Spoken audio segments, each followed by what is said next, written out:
We're all familiar with the saying, sticks and stones may break my bones, but words will never hurt me.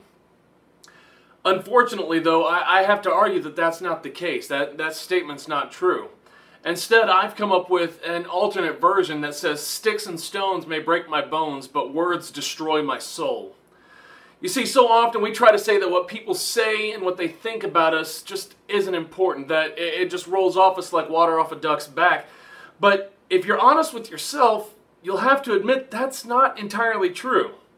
Yeah, there are going to be some people whose opinions don't matter. There's going to be some people out there who notoriously say things and it's just not going to matter to us. But there's always that someone. Always that one individual, at least, whose opinion matters greatly to us. And so that leaves me with this question. How powerful are words? How powerful are the words that you say or the words that you hear? Proverbs 18:21 says, death and life are in the power of the tongue, and they that love it shall eat the fruit thereof. You see, our words have more power than what any of us can imagine. Our words, they control our thoughts, they control our actions, they control our emotions, they control our attitudes. Just the words that you speak have an impact on who you are. Scientific research has proven a concept that the Bible has claimed thousands of years ago that says if you will but speak positive words to yourself, it will greatly affect how you think of yourself. If you look in the mirror every day and say, oh, I'm fat and ugly, then you're probably going to continue to think I'm fat and ugly, even if you're saying it in jest. But if you think that you're fat and ugly, but you look in the mirror and say, God made me beautiful, even if you don't believe it, you just continue to do so. Eventually, you'll begin to believe it because you're creating those synapses in your brain, those pathways in your brain that make you think, God made me beautiful. James 3, verses 3 through 5 says, now if we put the bits into the horses' mouths so that they will obey us, we direct their entire body as well. Look at the ships also, that they are so great and are driven by strong winds, are still directed by a very small rudder wherever the inclination of the pilot desires. So also the tongue is a small part of the body, and yet it boasts of great things. See how a forest is set aflame by such a small fire. Your tongue, your words, your mouth is one of the most powerful things you can imagine. Why do you think the Bible says that it's through the foolishness of preaching that men shall be saved?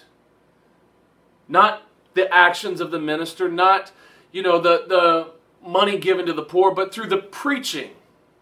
Because your words have power. The Bible here is showing us how powerful the tongue is, but it also goes on to tell us how difficult the tongue is to tame. If any of you have ever tamed a dog or trained a horse or anything for that matter, the concepts apply to even raising children. If you want to train or teach someone or something, you'll find that the best way to train is to constantly have repetition backed by reward or backed by reinforcement. When you do something, when somebody does something you want, you reinforce that behavior. Or when a dog sits when you tell them to, you smile and pet them and love on them, give them a treat. That's how you teach them to do what you've said for them to do. You see, we'll never learn to take control of our mouths if we don't force ourselves to speak positive things. If we're constantly allowing these negative thoughts to come out of our mouths, then that's all that will ever come out of our mouths, and the negative thoughts will just increase greater and greater because we're training our mind that the negative thought is what's right. But if we start saying positive things, and dare I argue, even if you don't mean them, say positive things, you'll begin to train your own brain, you begin to train your own mind to think positive things. You see, Ephesians 4:29 says, let no corrupt communication proceed out of your mouth, but that which is good to the use of edifying, that it may minister grace unto the hearers. Your words are designed to encourage, are designed to lift up. Not just others, but yourself. Many of us struggle with self-image, struggle with believing we're good enough. But if you decide to tell yourself, I'm good enough, I'm beautiful, I'm what I should be, then let me tell you something. You will be good enough.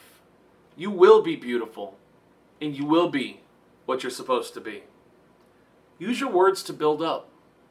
Use your words to edify. Use your words for good. And as the popular Christian pop song by Toby Mac goes, just speak life. That's all it takes. Just speak life.